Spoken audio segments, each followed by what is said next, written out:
Irmãos, eu queria convidá-los a abrir a Bíblia no Evangelho de João, capítulo 1. João, capítulo 1, quero convidá-los mais uma vez a se colocarem de pé.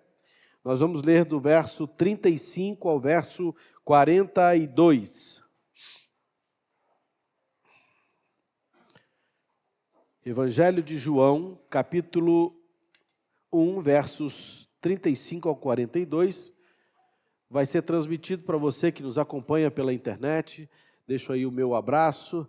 Desejo do meu coração é que você esteja aqui domingo que vem, louvando a Deus com o povo de Deus, juntamente para a glória do Senhor. Deus abençoe você, a sua família, e a palavra do Senhor fale também ao seu coração. Evangelho de João, capítulo 1, 35 ao 42, nos diz assim: No dia seguinte, estava João Batista, outra vez na companhia de 2 de seus discípulos. E, vendo Jesus passar, disse: Eis o Cordeiro de Deus. Os 2 discípulos, ouvindo dizer isto, seguiram a Jesus. E Jesus, voltando-se, vendo que o seguiam, disse-lhe: Que buscais? Disseram-lhe: Rabi, que quer dizer mestre, onde assistes? Respondeu-lhes Jesus: Vinde e vede. Foram, pois, e viram onde Jesus estava morando, e ficaram com ele aquele dia, sendo mais ou menos a hora 10ª, cerca de 4 horas da tarde. Era André, o irmão de Simão Pedro, um dos 2 que tinham ouvido o testemunho de João e seguido a Jesus. Ele achou primeiro a seu próprio irmão, Simão, a quem disse: Achamos o Messias, que quer dizer Cristo, e o levou a Jesus. Olhando Jesus para ele, disse: Tu és Simão, filho de João, tu serás chamado Cefas, que quer dizer Pedro. Vamos orar. Ó Deus Todo-Poderoso, Criador do céu e da terra, que derramou o seu amor sobre nós, nos mandando Jesus Cristo, para que tenhamos uma vida com o Senhor.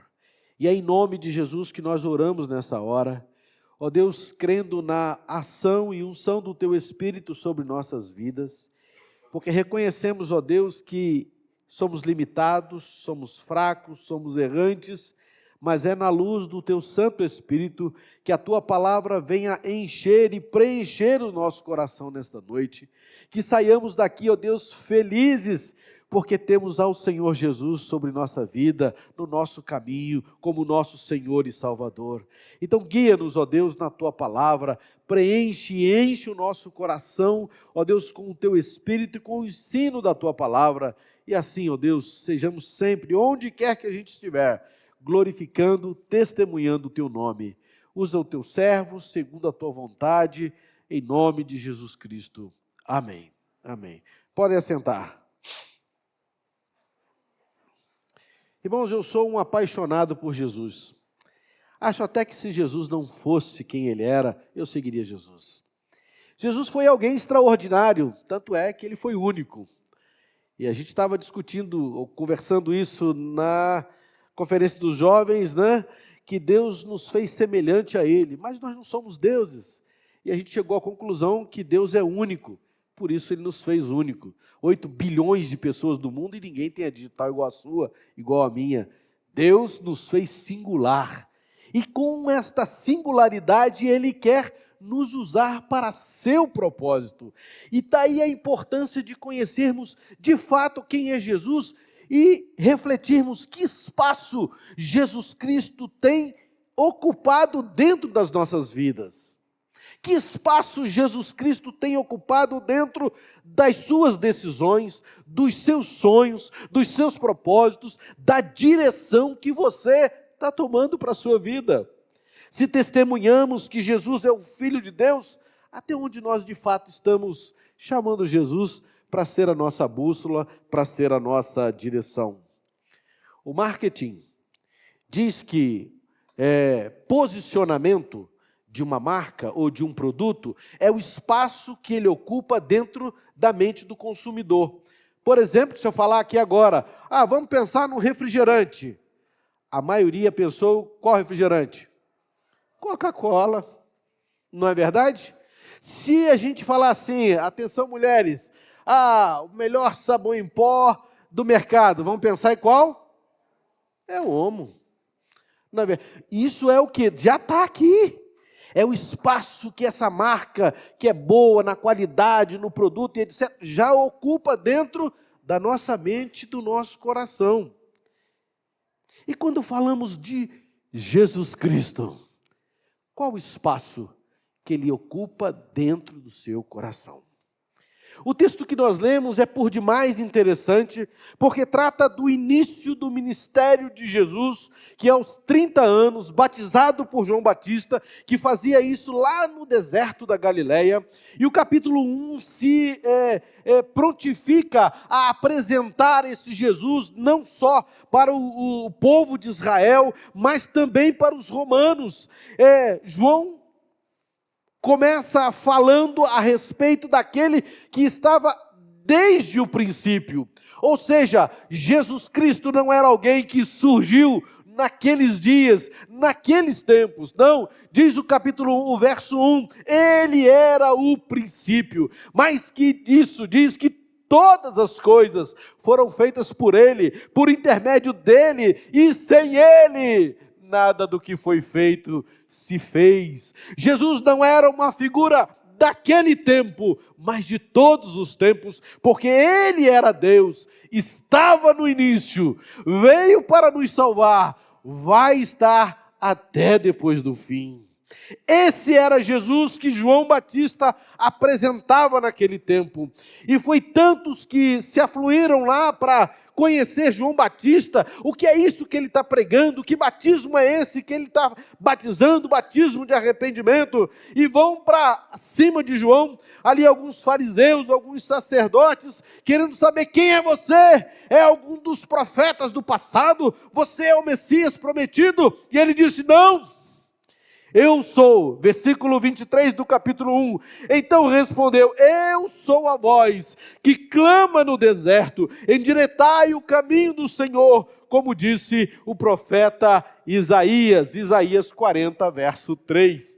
João Batista, embora fosse daquele tempo, era homem daquele momento, mas fora profetizado por Isaías, que seria o precursor, aquele que viria antes de Cristo para apresentar o próprio Cristo ao povo de Israel, por que não ao mundo. Portanto, João Batista, também primo de Jesus, que já tinha os seus discípulos, a quem ele discipulava, a quem ele ensinava acerca da palavra de Deus, diz ao nosso texto que no dia seguinte, irmãos, esse dia seguinte vem acompanhado de vários outros dias, que está no capítulo 1, onde João testemunha de Jesus, onde João fala a respeito do batismo de Jesus. Então o verso 35 diz que no dia seguinte, estava João outra vez na companhia de quem? De seus discípulos, aquele que passaram a seguir a João Batista porque creram na palavra que ele pregara. E diz o texto que, versos 36, vendo João Batista, Jesus passar, disse, eis o Cordeiro de Deus. Verso 29, traz aqui uma palavra que eu acho mais bonita ainda. No dia seguinte, já, um dia anterior, viu João a Jesus que vinha para ele e disse, eis o Cordeiro de Deus que tira o pecado do mundo. Isso é muito bacana, meus irmãos, porque João Batista apresenta aos seus discípulos aquele que era o Cordeiro de Deus. Qual o significado do Cordeiro?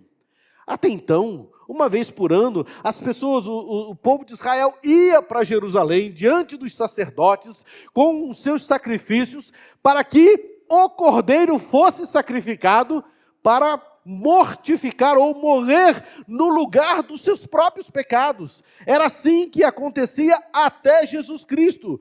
Alguém teria que morrer no seu lugar. Esta era a ordem, então isto era feito anualmente. E agora Jesus então é apresentado como o Cordeiro de Deus, que tira o pecado do mundo. Ele está falando que Jesus é o Cordeiro de Deus, que tirou o meu pecado, que tirou o seu pecado, que tira o seu pecado.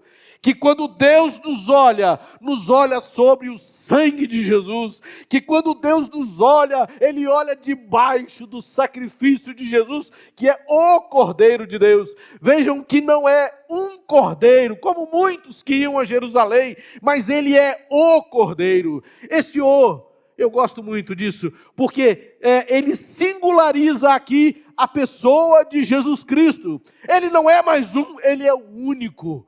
Ele é o Cordeiro, aquele que só Deus poderia identificá-lo, enviá-lo até nós, para que morresse por nós. E os discípulos então conhecem o Cordeiro de Deus, aquele que tira o meu pecado, o seu pecado, aquele que nos une a Deus, aquele que nos livra do inferno, aquele que nos salva através do seu sangue. Aquele que era apontado lá no Velho Testamento. Lembram da saída do povo de Israel do Egito? Não foi sacrificado um cordeiro? O que fizeram com o sangue do cordeiro? Pegaram lá o sangue do cordeiro sacrificado naquela noite, onde a 10ª praga desceria sobre o Egito, e fizeram o quê? Pintaram os umbrais das suas casas. A morte já não tinha efeito por causa daquele sangue que os impedia o anjo da morte de afetar a família do povo de Israel. E é esta mesma ideia quando estamos lavados pelo sangue do Cordeiro de Deus, que tira o pecado do mundo. Quando o diabo vem sobre nós, quando as tentações vêm sobre nós, quando o diabo quer tirar de nós a nossa paz, ou mesmo até a nossa vida. João 10 diz que o diabo vem para matar, roubar e destruir. Ele vem para fazer isso.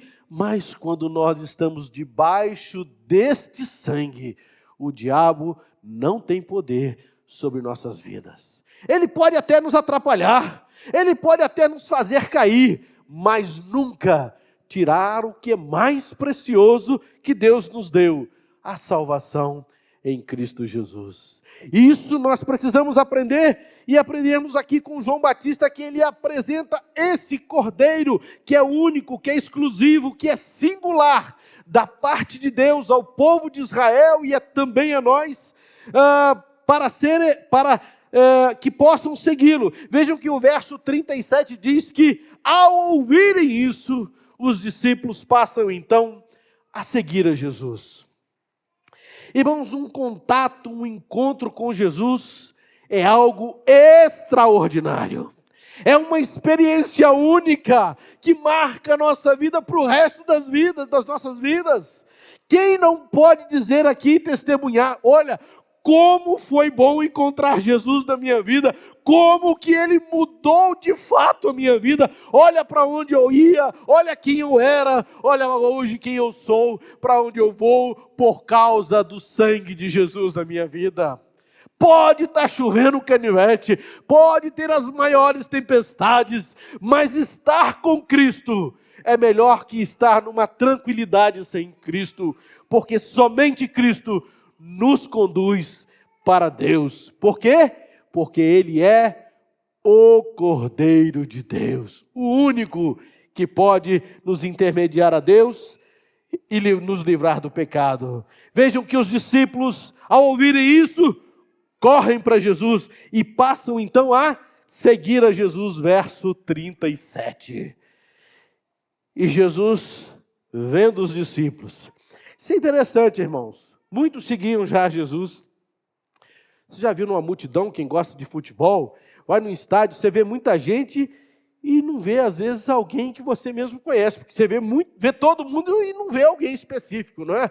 Difícil a gente identificar algumas pessoas específicas. Uma grande multidão, é difícil a gente identificar isso. Mas, no entanto, Jesus percebeu a presença daqueles que o seguiam. Talvez você siga Jesus e talvez você pense assim: poxa, será que Jesus está vendo o meu caminho, a minha vida, minhas decisões, meus sentimentos, meus problemas, minhas dificuldades? Será que Jesus de fato está comigo? Não tenha dúvida que Jesus percebe você como você é. Lembra que você é singular porque Deus é singular? Lembra que Deus olha para você com um amor tremendo e Jesus percebe a presença daqueles dois que o seguiram. E olha que interessante, eles são apresentados a Jesus como o Cordeiro de Deus. Mas olha como eles reconhecem a Jesus, verso 38. E Jesus, voltando-se e vendo que o seguiam, disse-lhes: que buscais? Disseram-lhe: Rabi, que quer dizer mestre, aonde assistes? Aonde o Senhor está? Aonde o Senhor mora? Eu quero estar aonde o Senhor estiver. Basicamente, traduzindo numa palavra atual, seria mais ou menos isso. Então, não só Jesus os percebe, como Jesus cria um relacionamento com eles, e eles prontamente confessam a Jesus como seu mestre. O que é um discípulo, meu querido? Um discípulo é diferente de um seguidor. Hoje nós conhecemos aí as mídias sociais, que tem milhares e toda hora está o povo provocando para ser seguido. Por gente que ele não está nem aí, ele quer ser seguido, ora para ser monetizado, ora para divulgar o seu conhecimento, o seu conteúdo e etc e tal. Isso é seguir. Estou seguindo, ó, e paro de seguir a hora que eu quiser. Mas um discípulo, ele vai além de um seguir. Um discípulo, ele quer ser igual ao seu mestre. O discípulo quer ensinar o que o seu mestre ensina. O discípulo quer aprender do seu mestre as coisas importantes para a vida e multiplicar isso para quem ele puder. Daí a importância de entendermos o quanto Jesus significa para nós. O quanto Jesus tem ocupado a nossa mente e o nosso coração. Porque é no externar das nossas palavras, das nossas decisões e das nossas ações que externamos Cristo na nossa vida. Jesus Cristo precisa ser reconhecido na nossa vida como aquele que é único, capaz de nos salvar do pecado, é o único diante de Deus capaz de nos levar a Deus, e é preciso que reconheçamos como Mestre, Senhor da nossa vida, aquele que direciona, que dita o caminho, que dita a ordem. Eu posso não gostar, mas se é o Mestre quem disse, eu preciso fazê-lo.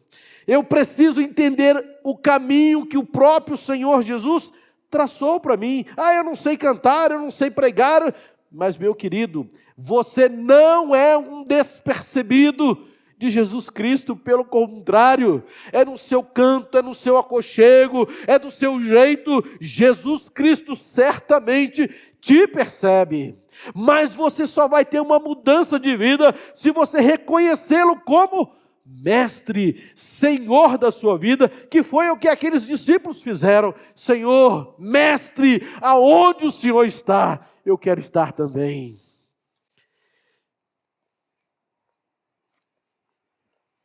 Fico pensando, quanta gente não pode dizer que Jesus pode acompanhar, porque os lugares aonde eu vou, Jesus ia ficar com muita vergonha de mim, ou até virar as costas para mim. Aqueles discípulos e a ação deles de reconhecerem a Jesus como mestre de suas vidas, nos ensinam que eles queriam estar com Jesus. Onde assistes? E Jesus disse, vinde e vede, verso 39, e foram até onde Jesus estava morando. Ficaram com ele até aquele dia, sendo mais ou menos a hora 10ª, cerca de 4 horas da tarde. Queridos, isso é algo importante para a gente pensar, porque aqui no nosso meio, nós professamos a Jesus Cristo, nós louvamos, nós levantamos a mão. Mas e quando nós estamos sozinhos na internet, quando nós estamos sozinhos, longe daqueles que nos conhecem, será que Jesus está conosco, fazendo parte das nossas ações e decisões? Ou melhor, será que a gente quer que Jesus esteja conosco? Ansiedade, querer daqueles discípulos, onde assiste, mestre? Eu quero estar aonde o Senhor estiver. De outra forma, Senhor Jesus, eu quero ser o seu discípulo, para que onde eu estiver, o Senhor tenha liberdade para estar também. Será que nós temos esse desejo de querer essa intimidade com Jesus, reconhecendo Ele como mestre de nossa vida, aquele que morreu por nós na cruz, para estar aonde nós estamos, ou para querer estar aonde Jesus está? Isso é importante e indispensável para aqueles que querem seguir a Jesus como Senhor de suas vidas. Mas o texto continua. Era André é um camarada sensacional, porque André apresenta Jesus, agora não mais só como Cordeiro de Deus, não mais só como mestre, mas ele diz: achamos o Messias, que quer dizer Cristo, o Cristo, aquele que era prometido lá no Velho Testamento, para livrar o povo de Israel, embora tivessem aí sim uma mentalidade política, né? Vai nos livrar do poder romano, mas na realidade Jesus veio para muito mais do que isso, veio livrá-los não só de um jugo romano, mas também do jugo do inferno, do jugo do pecado. Jesus veio para lhes dar uma nova vida, uma nova condição, uma nova direção, e ele diz: achamos o Messias, a Simão, seu irmão. Isso é muito legal, irmãos, porque eles creem no Cristo como o Cordeiro de Deus, aceitam a Jesus como mestre de sua vida e imediatamente, olha aí como é que é um novo convertido, não é não? Imediatamente já sai pregando a Jesus. E André vai para seu irmão chamado Simão, pescador, lá gostava de pescar, lá tinha uma pequena empresa de pescaria lá no Lago de Tiberíades ou Mar da Galileia, e ele apresenta Jesus a Simão e diz: achamos o Messias, que quer dizer o Cristo.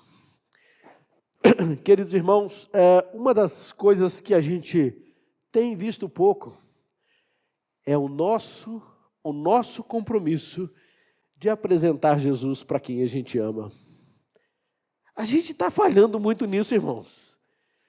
E se a gente não estivesse falhando, é certo que é Jesus a quem salva, é Ele quem traz os pecadores para serem convertidos, mas Ele requer de nós isso, o que André fez: levar, apresentar Jesus a quem Ele ama, a quem precisa de Jesus.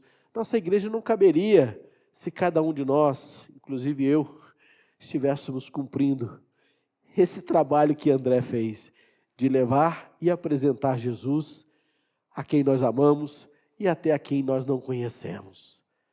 O mundo precisa de Jesus, porque esse Jesus vai voltar, e somente aqueles que o aceitarem como Senhor e Salvador de suas vidas entrarão na glória eterna.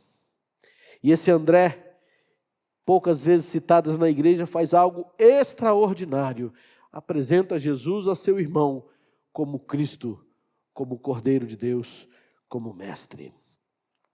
E finalizando, como falamos no início, Jesus nos conhece como nós somos. Individualmente, eu não sou igual a ninguém, mas Jesus me conhece do jeito que eu sou, o meu jeito, o que eu faço, e assim também Ele conhecia não só os discípulos que estavam com Ele, os percebeu, mas olha o encontro de Jesus com Pedro. Pedro não, Simão. A palavra Simão quer dizer folha que balança, ou cana que balança. Tradução quer dizer isso, né? Folha que balança. O que me parece muito parecido com a própria personalidade de Pedro, né? Personalidade forte. Senhor, vamos para a morte, ainda que todo mundo te abandone. Estamos juntos, Senhor, nós vamos para a prisão ou para a morte. Negou 3 vezes Jesus. Jesus vinha atravessando na madrugada, andando sobre o mar, diz o texto. Quem que se prontifica? Jesus, estou aqui, deixa eu ir contigo, se é o Senhor mesmo, deixa eu ir contigo. Vem, Pedro. E diz o texto que quando Pedro começa a caminhar, o que está acontecendo? Estou andando sobre as águas, e vento e as ondas, e ele começa a afundar, e Jesus toma pela mão: Pedro, homem de pequena fé. Pedro era esse, balança, cana que balança, ele tinha essa personalidade, mas aí Jesus encontra com ele, diz o texto que, olhando Jesus para ele, disse: olha, há aqui uma especificação. É lógico que Deus tem propósitos individuais para cada um. Mas olha que bacana, Jesus olhou para Simão e disse: tu és Simão, filho de João, tu serás chamado Cefas, que quer dizer Pedro.